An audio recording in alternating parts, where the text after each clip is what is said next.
like a bell cut.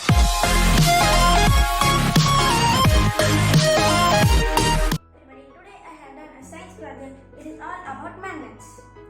So, why is this pencil floating? It's because of magnetic repulsion. To show you, it's not floating with the help of the hole. I have done a hole in other side. See, it's not standing.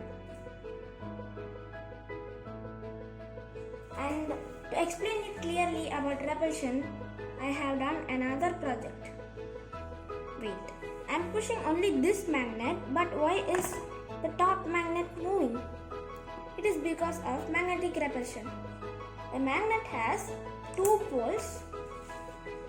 One is called north pole, another called south pole. So basically, if we bring two poles together like north and north, it repels. It does not stick. See? But if I bring different poles like north and south, it attracts.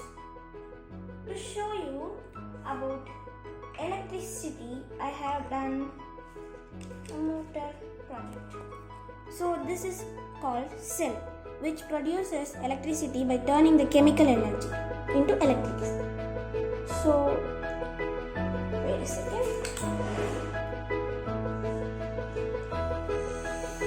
Wow, we get a nice ad. To save electricity, you could also use water as a producer. It is called as hydroelectricity. And another way is about my project. Think what? It's magnet. You could also use magnet to produce electricity. Thank you and gain more knowledge by my project. Thank you.